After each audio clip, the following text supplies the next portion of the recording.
Tappa, tappa, tappa. All right. Are we recording? What? Yes, right. We are live and recording and oh no, I'm giving spoilers in my screen. Back.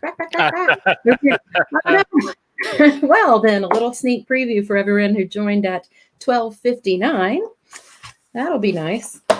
I feel like a newscaster. Yes, so I have all my I have my narrative arc, my story points, my acts here. Oh no, the story of your life. Yeah. Oh, I love it. There's someone already here from Facebook and they said, ha, like they absolutely saw my spoiler. Oh, well. Hello, welcome. Play it cool. I meant to do that. You know, it's not a live stream with Beth if there's not a spoiler, even if it's inadvertent. And I don't know if that's good or bad, but it is. And it doesn't have to be positively or negatively judged. Move my water out of the way. Good. Make sure my phone is off. Good. That has happened before. Oh yeah, where's the helmet? Okay. Let's do a different one today. Should we do? First, I fixed my hair, so I think I'll do a spiky one. Spiky helmet. Yeah, better. I was just speaking with a friend of mine who said you need a props closet, and I said, it's funny you should say that because yeah, she said, and I'm sure this is an exact reference of why I should have a prep closet, because her two daughters, who are very tiny, have a big bin full of everything from tutus to horns to, fireman outfits, and they just play dress up all the time. And I said, same, because I am a 7-year-old girl on the inside, so I think a Sterilite bin container full of tutus would be fantastic. And my birthday's coming up, so take note, everyone. All right, a couple minutes past the top of the hour. I see, hi Celissa, hi Naomi. I see lots of folks out there in both YouTube and Facebook. So, Gareth, what do you think? Should we just kick it off? Why not? I think, we're about 3 minutes past. That should be good enough. Oh, perfect. Excellent. And anyone who misses the intro, we'll catch them up later. And they can also check out the replay, which will be posted both Facebook and YouTube immediately after the show. So welcome, everyone, Nano Prep Challengers. Welcome to today's show, which is all about understanding story arcs. So if anyone missed the first stream, that also is available within YouTube and Facebook in the NaNoWriMo with AutoCrit group. You can catch that. Now, some folks have been transitioned to the new Facebook layout. Some are still on Facebook Classic. So it's either under videos on the left, if you're Classic, or under media and then videos if you're in the new Facebook layout. So definitely take a peek at the first one if you missed it. And let's see. Oh yeah, check-in wise, we'll have check-ins. Since we don't have any streams over the next couple of days, we've got check-ins for you. So check out the emails tomorrow and the next time after that. There's a couple more check-ins for you. A couple more check-ins for you. And as a reminder, we are doing a prize giveaway at the end of this. So every check-in that you do via email, just clicking through and saying, yes, I prepped today. Yes, I'm alive. I'm here. That gives you an extra entry into the prize drawing. So be sure to click through and just kind of get an extra little boost in your chances. And don't forget, our NaNoWriMo participant offer is up on NaNoWriMo.org in the sponsor forums. So feel free to check that out. How did everyone do on character building after yesterday? Did you make progress? Did you discover anything unexpected about your characters after doing some of those character creation sheets or the interviews that we talked about earlier this week, let us know in the comments how that's going, and if you kind of uncovered anything that you didn't yet know about one of your characters. That's always fun for me. Gareth, what about you? Any surprises lately in your cast of characters? No. The stuff I'm working on at the moment is very much in progress. So it's all worked out mostly. Okay. How about the quiz that we posted in our Facebook group yesterday? The Kahoot. Okay, first of all, I love the name Kahoot. So you'll hear me reference it often just because I like to say Kahoot. You're in cahoots with someone. Gareth, I took the quiz, and I don't want to brag, but I got them all correct. How about you? Are you the top scorer? Probably not. I haven't looked at the leaderboard. We should look at that. Yeah, I think it shows up. It might show up towards the end. Have a go at the quiz and see. It does matter how quickly you answer as well. So just try to be the fastest and the most correct. Yeah, the fast finger, it counts. I love that because it's one twist we didn't do inside the quiz is we have an opportunity to switch up the sequence of the answers. And and if people wanted to take it multiple times, that would really mess with your score. Instead of like lower left one is the correct one, you would have a little bit more challenge. So quiz is totally optional. It's just for fun, but we really had a lot of fun making it. So if you enjoyed it, let us know. And I think we're going to go ahead and do one tomorrow for this story arcs session. Is that right, Gareth? We're going to put that in there. Should have one going for tomorrow as well with just a few points that we raised today and see if you've got that, because this stream today it's all about internalizing the idea of story arcs, becoming so familiar with it that it's just second nature to you, and we'll see if that bears out in your quiz attempts. Oh, fantastic. So without further ado, so don't be afraid of today's topic. If you are a devoted pantser, that is still absolutely fine. Story arcs aren't really so much about plotting everything inside and out. It's just giving you the ebb and flow, the structure, the bones, the skeleton of a standard story, right? Because there's a natural progression to these things. So we want to make sure that, that we're following along what's been in, 80K. Yeah, it looks like I think that's probably a technical mistake. The answer should just be 50. You shouldn't have to choose both. Did I? Oh no! Did we monkey that one up? And I'll check. I'll double check the quiz results. But today, the conventions around story arcs, narrative arcs, character arcs. We're going to talk about most of the arcs, not Noah's Ark, but maybe we won't rule that out. But they've been in place in stories since the beginning of time. So jumping straight in, the main part of story arcs, who out there in our live stream audience knows how many types of stories academically make up the standards? So they always say like there are only X number of stories in the world. What is that number? And Christopher Booker actually wrote a book on this, and it's right there in the title. I'm not going to move to the next slide and give that away, although there's one spoiler I'm not going to do. AutoCrit also has a wonderful article about this. I will be sure to post the name of the book that we're referencing and a link to our AutoCrit article about this. I see some guesses coming in. 7, 8. Boom. Yep, 7 question mark. Yes. So Gareth, 4 or 5. Interesting. So we may have a couple of different perspectives here. What do you think, Gareth? Should I give the answer? Yeah, I think we should just tell them. Yeah, so it's not exactly hard and fast, of course, like so much in creativity isn't, but Christopher Booker's book, The 7 Basic Plots, 7.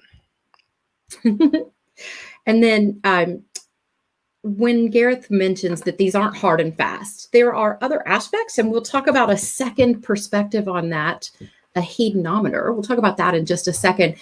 But 7 basic plots out there: overcoming the monster, rags to riches, which I love, the quest, voyage and return, rebirth, and then your overarching, like the standard comedy or tragedy. Think hijinks and think death. Things somebody laughs and somebody dies. Yeah, somebody laughs and somebody dies. Perhaps all in the same book. Absolutely. So 7 basic plots there. But the other one that we at AutoCrit really love is, I mentioned it before, the hedonometer. And that is from the University of Vermont. It looks at really the emotive language of novels and tries to really understand their emotional arc. So where are you taking your reader on their emotional journey, not just the physical journey or the journey through the character's experience, but emotionally, where are you guiding them, or where are you taking their mind? And there are, I think, 6 of these. 1, 2, yep, 6. Yeah. This is kind of how those go. So rags to riches we saw in the first one, and that is a rise. You can see, obviously, rags to riches. And then the opposite right below there, riches to rags, is exactly the opposite. It's a fall from grace, a fall from power, whatever it is. Man in a hole. There's a book title in itself. Oh, yeah, it really is. Thanks, University of Vermont. I'm really enjoying saying that. Man in a hole. Obviously, the fall goes into the hole, and then the rise. So they experience adversity and they overcome it. The Icarus, which obviously we all kind of know who Icarus is. The rise and then the fall. Pride cometh before the fall. The Cinderella one, rise, fall, rise. So tell me, I'm familiar with Cinderella, but how does she rise first and then she fall? Oh, because she's up high. Then the wicked stepmother comes in, and then she falls, and then she rises again with the thing with the shoe and the prince and the happily ever after. So that I think makes that's sense. like so many fairy tale kind of setups as well. Anyways, kind of there. It's all good until the king and queen die, and then she's adopted by the nasty person, and then overcomes it all. Mm-hmm. No, excellent. Agree. And then Oedipus, the fall, the rise, and the fall again. So we have a link that we'll share with you in our comments today around the hedonometer, because the data is just really interesting. If you're a data nerd or word nerd, or you love a graph like this girl, you'll want to check out that link, because it shows you where stories really take those arcs from an emotional perspective. So we'll post that link. For now, though, let's kind of talk about just the standard narrative arc, because even though the content of the story you're telling may vary depending on what kind of story it is, there are standard structures of a narrative that really rarely change. So the emotions can be all over the place, but the structure and how you logically progress through a story, and by virtue of that, take your reader along with you on that story, is pretty standard. And Gareth, I've seen these go up to like 9 points. I think there's some that are fewer, but what do you think in terms of standard narrative arc? Sometimes going real intricately into it can get out of hand. Like some will go as high as 9, maybe a little more. But keeping it simple, there's really 5 basic touch points. And as soon as I click this button, ta-da! So first, obviously, you want to do the setup. It's the initial kind of who, where, and when of the story. Now, we don't mean just an what do you call it, Gareth? An exposition dump. Yes. So, and we alluded to this a little bit in our characters conversation. You don't want to just barf out all this background information and tell everybody everything right up front. The idea is to kind of gradually build that, but laying out the who, the where, the when, the why is part of that setup. And then one that we didn't count as its own, because from our perspective, we believe that that setup really includes the inciting incident. So what is it that really kicks things off? What really sets your overall plot into motion? That inciting incident technically occurs as part of your setup. So you're kind of laying some groundwork, you're introducing that inciting incident.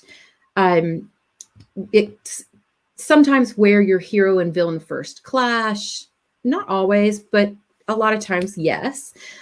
It could be a family secret is revealed. It could be anything that kind of triggers your story and sets things in motion for your MC or your hero. Yeah, this can also be referred to, I'm sure a lot of you out there have heard of it, referred to as the call to adventure for the protagonist as well. So when it comes to setup, I know it's, you kind of read the word setup and then it's like, oh, that means all this kind of stuff. Not really. It's the very basic who, as Beth said, the who, where, and when. So this is your introduction where it's really about making your reader familiar and kind of grounding and anchoring them in the beginning so they understand where they are, what's going on, who these people are that they're potentially going to be dealing with. And that's sort of capped off by the inciting incident or the call to adventure. That's when things really kick off and the plot opens up, starts to ramp, which of course moves into quite naturally the rising action, where the plot itself steps into the forefront and the conflict begins, tension starts to kick in, the challenges begin, and this is all we'll get into acts in a minute, but this is all your kind of first act stuff. Mm-hmm. And despite how I've graphically represented this as individual boxes, it is, as Gareth alluded to, it's a natural progression. It's a flow. It's not, I am doing chapter 1. I will have my setup. Boom, boom, boom, boom, boom. Chapter 2 is rising action. And then with those crisp and clearly defined areas, the inciting incident or the call to adventure is going to be a little more of a big boom, big bang, a splash, but it's not crisply segmented. So it can be quite gradual. Again, letting your reader immerse themselves in the story rather than them paying attention to, this is a rising action. Of course, if your reader is also a writer, we've seen that happen. They'll know it's there, but your what's it called? The dividing lines are not as crisp as what you're seeing here. This is just a visual representation. So yeah, it's always quite fluid. I think it's worth keeping in mind anyway that you really should get to the inciting incident as quickly as you can, and just kick things off, because nobody wants to read 52 chapters of setup for nothing, where really nothing's happening and the plot hasn't even begun yet. So the plot of your book is the plot of your book. You want to get that going as soon as possible. So yeah, it should be fast, but it's not like a rule where it's, this should happen in chapter 3. Yes. Thank you for concisely saying what I was struggling with there. Absolutely. It's not a hard and fast rule, chapter by chapter mandated. As a matter of fact, we actually, AutoCrit interviewed author and founder of Cohesion Press, Jeff Brown, recently. And he said, for him as a publisher, death has to happen in the first chapter. Like, he's got to have people dying, and he writes military horror. They publish military, what is it called? Gareth, help me.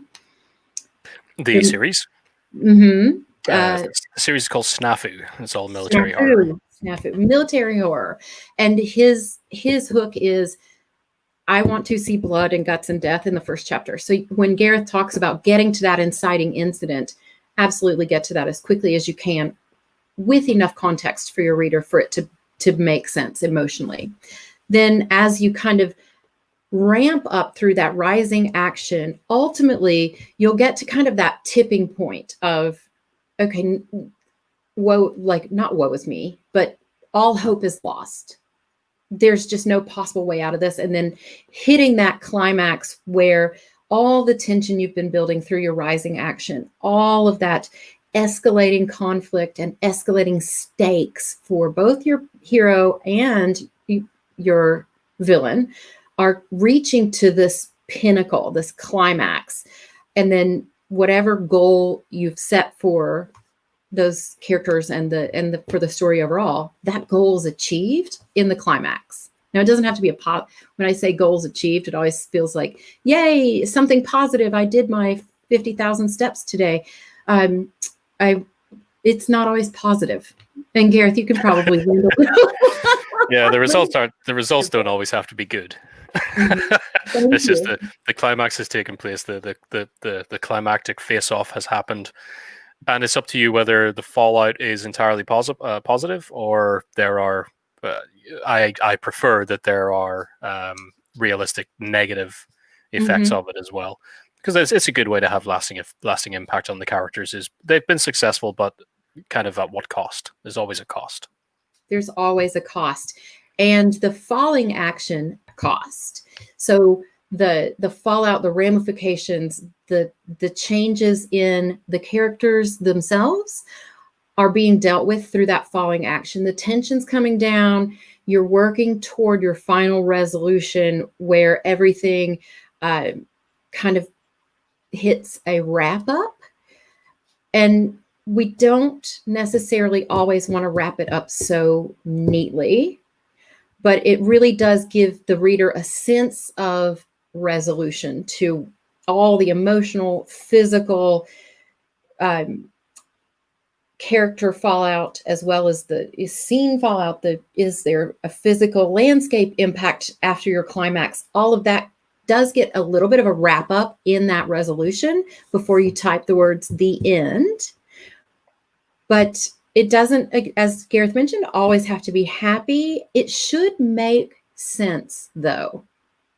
And I'm going to say, for me, I enjoy it when it's not so neatly wrapped up. And Gareth, we talk about this in our horror class, and it harkens back to leaving that just little piece of doubt or little piece of question for your readers to take those characters to the next level and think about them even after they've actually finished and closed your book. What do you think about that? Yeah. So when something just doesn't sit right, it's not so neat. It's a good way to have people continue to think about the book once they close it. You know, that's kind of the thing you want, is the next day they're still thinking about that ending and what those characters went through, and it's just uncomfortable. And that's good. It doesn't have to be horrifically uncomfortable in a horror sense. But if you're talking, let's say, it's the first book in an epic fantasy series, even, or sci-fi. You know, if it's gonna be a series, then you always want to have a little kind of nugget at the end there that all is not quite solved here.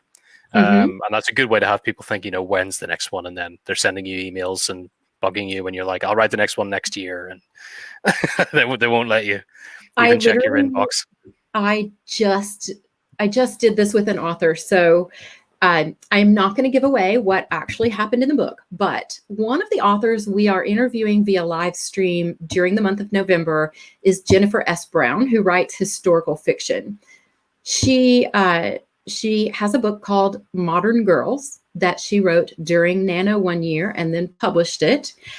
So I'm reading her book, and it ends with all the current story arcs are pretty neatly tied up, but there's like an open spot that stuck with me so much. I messaged her as we're talking about the interview and getting logistics set up, and I was like, Jennifer, I don't have a lot of demands and requests for you for the interview, but I personally need you to write this next book. Like, I need you to put aside whatever whip you've got and really tell me what happens. And she demurred and she said, oh, I don't know, you know. So I'm on the edge of my seat. And it was not a negative thing. It wasn't a scary thing, but I certainly did spend quite a bit of time wondering what was next for the specific characters that she left a little bit open there. So a fantastic way to make a very memorable story. and to drive your readers a little bit nuts. Yeah, getting finer about it. It's something that you generally will do, I guess, throughout the process of any kind of engrossing story anyway. As this whole narrative arc goes on, you're going to have individual scenes and chapters and sections in between, and most of the time, every one of them you're trying to not end so neatly, so people keep reading. Not everything wraps up neatly at the end of every single scene, so you kind of Right. drop through the story that way. And then it's really tempting when you get to the end, because you're like, this is the end, I don't need to do this anymore, let's just wrap it up and it's finished. Maybe don't make it so nice and neat, and it could lead on to bigger and better things. I guess even if you didn't intend to do a next one, it might leave the gate open for it.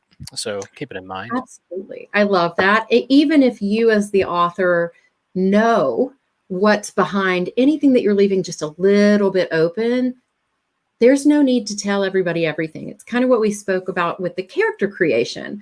There are details that you as the creative force behind this world, these characters, this story, you'll know details that you don't have to reveal to your readers. And I think it's just lovely when you just leave a little bit open at the end. But that's yeah. And it doesn't have to be at the end of the book. It can be at the end of the chapter to keep them reading on to the next one. So and awesome. One thing to mention while we're here on the narrative arc, I know Beth mentioned it, but we didn't put it in the chart because, kind of like the inciting incident, it's not the inciting incident is necessary. This one is not necessary, but Beth did mention the all hope is lost kind of moment, which will generally come just before the climax. So I guess if you're looking at this narrative arc, you get the impression of a roller coaster climbing up and then down. It kind of looks a bit more like a roller coaster when you have the the all hope is lost, because coming in before the climax, you dip, and that kind of goes back to the hedonometer of the rise fall kind of emotional side. If you're wondering about the all hope is lost and whether you want to use that, it's used pretty much in every single Marvel movie you've seen. If you go back and watch any Avengers film, every single one of them has it, and it's where the story has been going on. They've clashed a few times with the villains. They've got the big solution in hand, and that big solution does not work, and it looks like everybody is, royally up the river. And then from that, you get maybe. I always say Marvel movies are super over long, so maybe 25 minutes of everybody being all depressed and in the doldrums before one of them goes, "Pull yourself together, man," and then they all rally and it goes back into the climax. So if that's something you want to use, it's effective.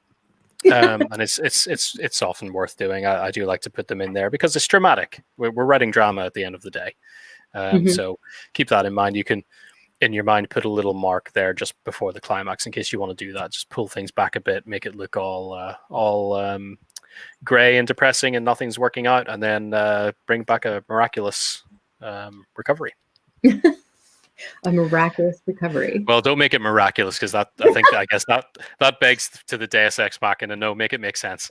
Yes, exactly. That's where foreshadowing comes in, because then you can play off something that you seeded earlier on. And if you're in the process of writing, because let's not forget, this is NaNoWriMo, so it's first draft city. If you do the all hope is lost and you think, well, we could solve it this way, this is how they could make the comeback with this new thing that I just thought up, go back earlier in the story and foreshadow that. Just drop something into a scene, make it relevant earlier on, and then it comes back later and happens to be the key to making it all right again. So that's something you can do. But I think for this stream and what we're getting into, it's like just looking at this arc and really understanding that as you jump into your story, going from your first chapter and just forging ahead with those, I can't remember what's the daily, like 1,600 words or something a day you might need to lay down here to stay on track, is just kind of having this in your mind the entire time and understanding your spot on the arc as you're writing the story. So where is it you're heading, and what might be the right time to switch to this part of an expected story arc. And I think many of us probably have this decently well internalized. If you read books all the time, if you watch movies all the time, drama is drama, and this structure very, very rarely changes. And you'll recognize it, but it's not so obvious, but it is typical story. And it's what makes it interesting because you're rooting for your heroes, you're rooting for, well, maybe your villains, and really having them hit that moment of all hope is lost can be really powerful and compelling. And it doesn't have to be overdone. It's a lot, and it does show up really frequently. But it doesn't have to be, in my experience, Gareth, it doesn't have to be all hope is lost, but it's just a little bit of a downer to give an extra kick to the excitement of your climax. Yeah, you don't necessarily have to go right to the bottom. I like to use it to kill off a character that everybody's loved up until that point, and then so not only are the characters suffering because things went wrong, but the reader is like, oh no, I really liked it. Yes, absolutely. So maybe not all hope is lost, but maybe some hope is lost, or it's not progressing exactly as you as the reader had anticipated. Always nice, always lovely. And yes, it's 1,667 words a day. We've all been doing a little math there. Yes. And speaking of math, so now we've had 7 types of stories, 6 that are around the hedonometer. And these 1, 2, 3, 4, 5 major points in a narrative arc, 5 to 7 or 8 if you include the denouement. How many acts do these narrative arc components typically align to? So let's see it in the comments. How many acts are generally found in a standard narrative arc here? Now, again, another opportunity for flexible answers. I've seen these chopped up a few different ways. Gareth, what are your thoughts? I see 3. Well, yeah, we've got 3 4 out there. Yep. There are always compelling arguments for 4 from my perspective, but general story is three acts.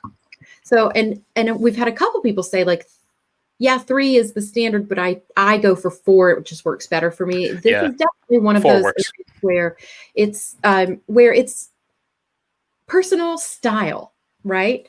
And typically the 3 will align something like this. The setup and the inciting incident come together in that first act. Act 2 is the rising action, and it kind of, in my view, gets its own, quote, act, because that rising action is where you're building tension, you're building and escalating the stakes, you're escalating the conflicts and the violence, if you're into that, or the love, if you're into a romance, really escalating and building. And this is a big part of the journey. So Act 2 is meaty enough to stand on its own, as well as Act 1 and rolling in that inciting incident. Once you hit Act 3 and you're in that climax and then into the falling action and resolution, and I can absolutely see, I think a lot of authors put the falling action and resolution in Act 4, or just the resolution in Act 4. And if they do a denouement, that's in there as well. But Act 3 really encompassing the climax, the falling action, and then the resolution. So, Gareth, you mentioned that you also have seen a lot of the 4-act. How do you split those up when you see it as a 4-act situation? I've seen plenty of arguments for it. I've never used it myself. So I've never split up like that. I saw in the comments there's somebody mentioning it to get rid of a sagging middle, which I think is true. And it's mostly because act changes are usually punctuated with something major story beats. So if you can kind of bring that up and introduce an extra one, helps keep people interested. So yeah, things don't slow down unnecessarily if you're less likely to lose a handle on the pacing, I guess. But yeah, I've always worked in three acts myself.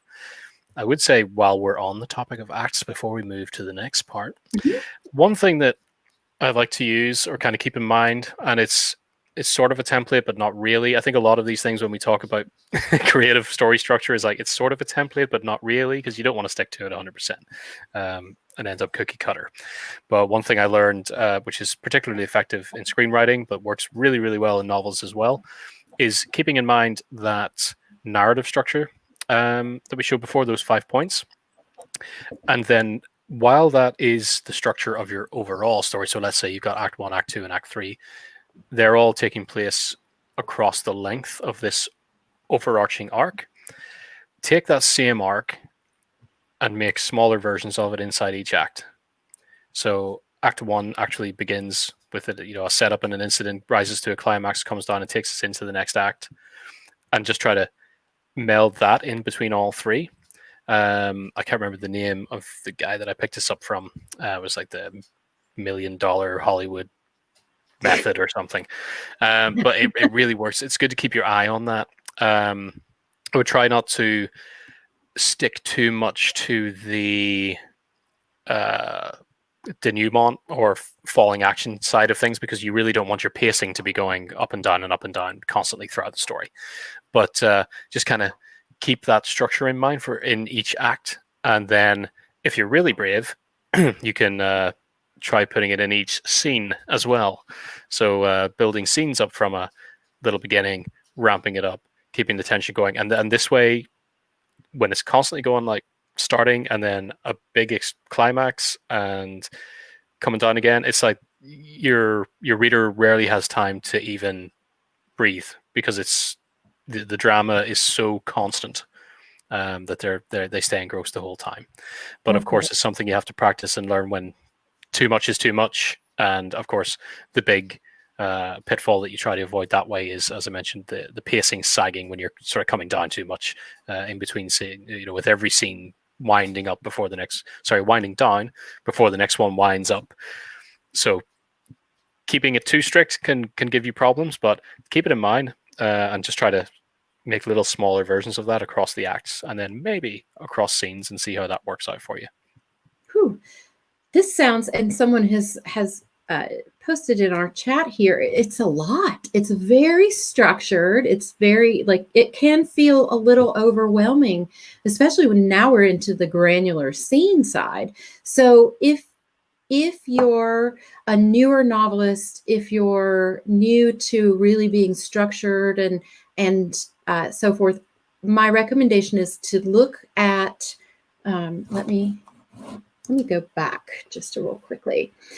Look at the basic narrative arc and practice that, and get comfortable with understanding how you're laying that setup, performing that rising action, hitting a climax, and then tying things up. The more practice you have, the more comfortable you'll be taking that same framework and that same approach and shrinking it down into the acts, or into even all the way to the scene, as Gareth mentioned. Practice, and you'll have a lot of opportunity to practice throughout the month of November with NaNoWriMo. So look at it structure-wise, just taking it readers up to a climax and then bringing them back down, and just practice. That is my recommendation. For sure. Start big, and then narrow it down when you've become super comfortable with it. If you're kind of new, maybe this is the first time you're sitting down to actually write a novel, and this isn't entirely stuck in your mind. So that's what we're kind of trying to do today, is give this to you to focus on and try and get that in your mind for November 1st. Because if you kind of see it as a roadmap ahead of you as you're writing, it's going to be so much easier to get it out there. And if sort of studying this has never been something that you've done, I know that there's little time, and depending on how slowly you read, but even just sit between now and then and watch a ton of movies and keep this in mind, and just map it as the story progresses, because it's all storytelling, and you'll really start to get familiar with how this happens, how people are behaving at different times, how the story is unfolding, and where the turning points are.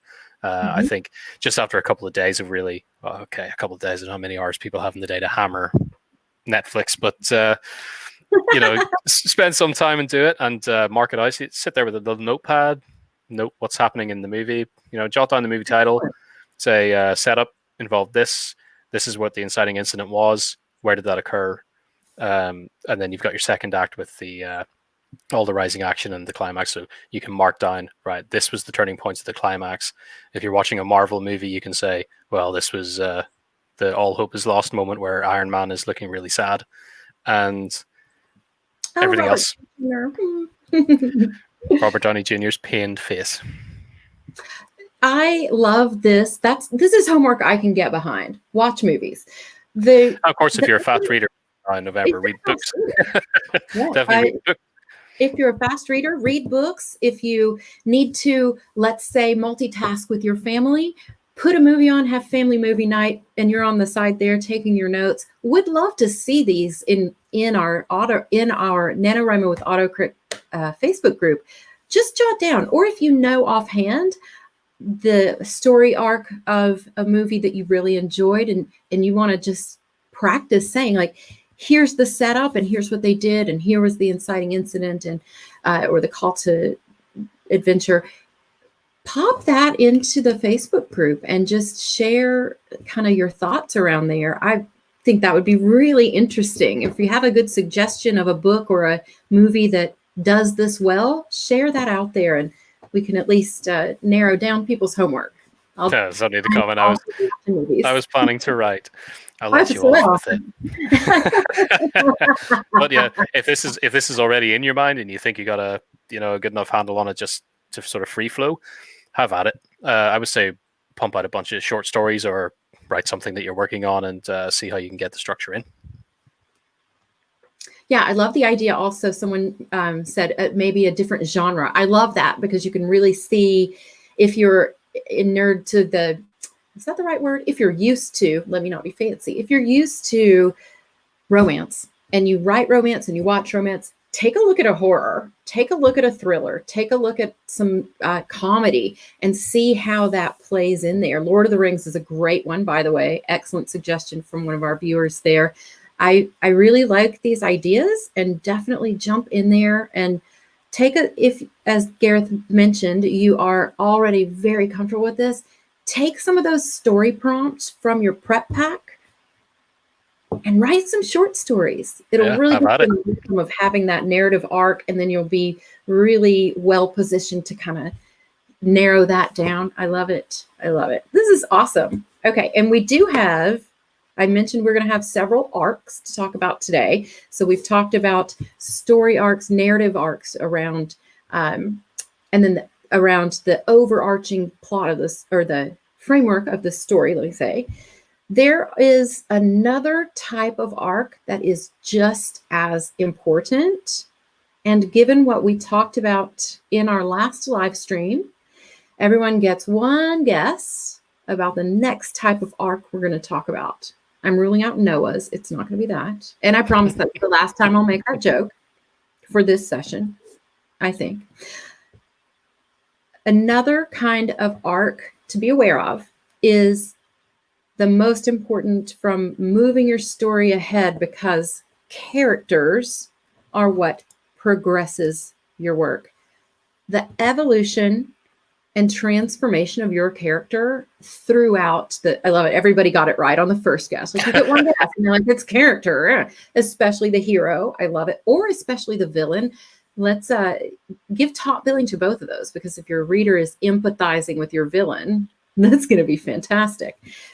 But the idea of your character evolving and transforming and growing, not always in a positive manner, throughout your story is so, so important. And that builds that emotional connection and takes your reader on that journey with them. So who knows, who those cartoons are across the bottom? And I love it. It's not Gareth.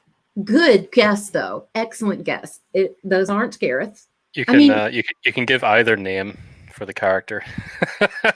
And he may have 3 names. We will accept any of them. But the representation here is an excellent example of a character arc and the evolution or transformation of this character over time. Yes. Yes. And there's one thing I want to point out as well. Since we've come this far in this, even though people, I guess, might have been scared in the beginning, if you've noticed so far as we're talking about these concepts and coming to understand them, absolutely nothing of it has to do with actually plotting out your story and knowing what's going to happen from start to finish. So all you pantsers, it's also relevant to you. Totally fine. Totally fine. Yeah, absolutely. I love it. Number two. Someone in the audience says number 2 is COVID Zoom meetings. I may or may not be wearing workout pants and Uggs underneath the suit jacket, so I feel you for sure. The second one from the left there. Oh, the underpants guy. Yes. Or it could be the second one from the right. Oh, you're exactly right. Everyone got it right. This is Walter White from Breaking Bad, also known as Heisenberg. I have forgotten his third name, but this shows truly overall his transformation from a meek, dorky, let's be honest, he's pretty dorky as a science teacher. He was very naive. He was very inward looking, like he just was looking at his family and how broke they were and how he was struggling day to day as a science teacher, and evolved into cooking, into Heisenberg, into hands-on massive, and he too had a rise and then a fall and then a rise again. So his evolution is something you can clearly see throughout the entire run of Breaking Bad, which it's not for everyone, but I loved it. It's gripping, it's cinematic, it has wonderful visuals. It's a little tough subject matter a lot of times, but think about that idea when your character is progressing through the story and encountering hardships, defeats, challenges, successes, failures, all of those things that your character experiences or participates in or is impacted by, all of those will change a little bit of who they are. So the idea that your reader can see that happening, your reader will make that progression with them. And then it's not shocking. We come into season 1, episode 1, and you see the meek science teacher, and you come into season 6 and you see Heisenberg and drug kingpin. If you haven't revealed through the intervening seasons, in this case, acts and scenes, what that evolution is of your character arc, it's going to be really jarring and not believable because your reader won't understand it and they won't have that emotional connection. This one is a very long series, so they had a ton of time to build that up. But think about that, right? How many seasons was it? At least 6 or 7, right? I couldn't even say off the top of my head. Yeah, it's a long one, but it's I think it's a sterling example of strong character arcs, and the things to keep in mind and look out for. I think, as Beth said, is it should be plainly obvious to your readers that what's happening in this story is actually affecting the main character or changing them in some way. As cool and original and imaginative as your setting might be, it's nothing if the characters are no good. People attach to people and want to see what's happening with them. They're the reason we read on, because we're concerned for them, we're concerned for what's happening, and we want to see what happens next because of them. It's not that we want to see what happens next because, the spaceships are cool. It's because the cool people are on the cool spaceships. And yes, if you don't do that, if you have a story that just kind of goes along and scene after scene is happening, but none of it is actually having any kind of changing effect on the characters, then there's really no story there to be told.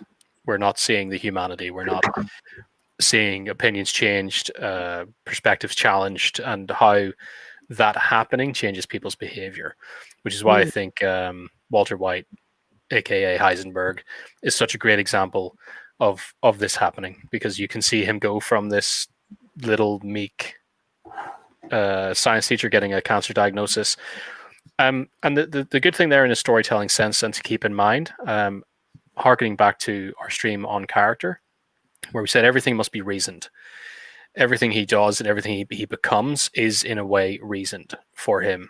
Right. and he changes from into an entirely different person Oh my goodness. through a series of perfectly reasoned changes that lead him down a very, very dark path. And that's Mhm. because in the beginning, he needs money to take care of his family. Everything is messed up there with the cancer diagnosis. And the actions that he takes have, present him with reactions that he must then respond to. And every time he responds, there's another reaction coming back. And every time he has to react to that, it's like it's a new challenge every time. But they're gradually getting worse and worse. And just through self-preservation, to protect himself, to protect his family, to, obviously to stop from going to prison, the stakes are changing all the time and becoming worse and worse. And in his reaction to it, he starts to justify more and more things to himself that eventually become, just ruthless and abominable based on who he was in the beginning. I think it culminates, if you've ever watched the series, that "Say My Name" scene where he's standing in the desert, and that's the moment where the Oh, guy's forced to answer Heisenberg, chemical. and he says, "You're damn right." It's just Yeah. it's done at that point.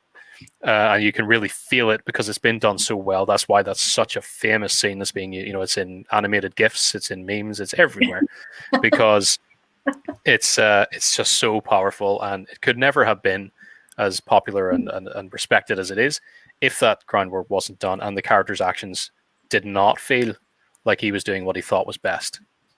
Yeah, absolutely. And someone has helped us in the comments. 5 seasons of Breaking Bad, 62 episodes. So they had a long runway. And believe me, I have binged it and I watched it just intensely. They took us along on that ride from episode 1 to our earlier point around having that inciting incident and having that call to action and having that hook or whatever in your first chapter, in your first episode, at least planting that seed and getting your reader to know that big things are on the horizon. Really important and very well illustrated by the fact that Walter White's transformation, we don't know anything about him before things started to trigger for him, where he hit that inciting incident, whether you consider it to be just the cancer diagnosis, just the pregnant wife on a teacher's salary, and the other child with, I believe, CP, but all of that together is his real inciting incident, and it starts right away. Yeah, straight off the bat, you're right in there. Right off the bat. This is a part of the reason, there's the whole rule, start in medias res. It's there for a reason. We don't need chapter upon chapter of expository layout in the beginning so that we can know these people. We know them from where they begin, through the actions they take, the things they say, how they react to the world. And that gradually changes. You'll never have one turn around and just outright say, well, I've decided that I agree with doing this now, just so that you know about it. They just go ahead and do it. And maybe they'll justify it afterwards somehow within the confines of the story. But you're never directly turning around to your reader or to the audience and just laying out the information. Everything is natural when it's all given by how they're interacting with the world around them.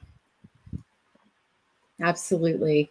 So key things as we approach last 7 minutes of our stream today.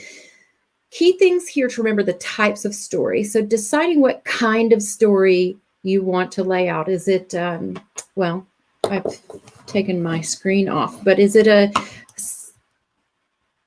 overcoming the monster? Is it rags to riches, riches to rags? What kind of story are you doing? And then looking at that narrative arc that leads up to the climax and then back down to the resolution. Anything that happens inside there is truly your playground. That is where the magic happens, as they say. In order to progress the story forward, you're following that general narrative arc. If you're confident and comfortable and you have your hands around that really well, you're doing mini arcs within your scenes and within your acts. But how that plays out, by whom, with whom, all of that is up to you and your creativity. You are the force behind that. So have fun with it. Practice it. do those short stories that Gareth mentioned, do writing prompts. These are all things that won't count toward your Nano word count if you do them in October. Yeah, do it before. But it will make your life so much more fun for November if you do some of that practice now, just like warming up your engines. It's part of prepping is to practice, right? So the adherence that you have, generally speaking, lay the groundwork, build the tension, build the conflict, escalate the stakes through there. If you want to have a bit of an all is lost moment, do it. Drop them all the way to the ground. If you're Gareth, kill somebody in your story. Shh. I'm going to get a knock on my door. Ma'am, did you just...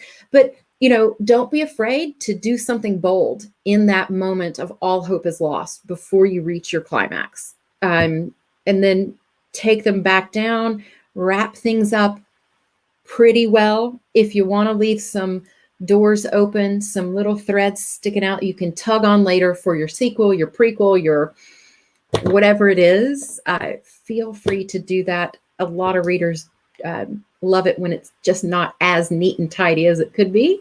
So something to think about that, and thinking around spreading out the setup and the build up, the ramping up of your tension, being careful in your rising action, not just do an info dump. Nobody wants to read a scientific report as the setup of the story. So sprinkle that in just the same way you are revealing clues about your character and their nature and their mindset throughout your story. Do the same with, building that tension in your rising action. Yeah, there's two things really to do. It's kind of this is kind of going back to if this is your first Nano and your first novel that you're going to try to pump out in a month, and well, even if it's your second, you're still kind of getting to grips with it all, is sit down for a bit, look at other things, read books, watch movies, mark out the points within the narrative arc that you can see this story structure taking place from someone else's work. And then the story that you have inside your head right now, just try doing the same thing on a piece of paper.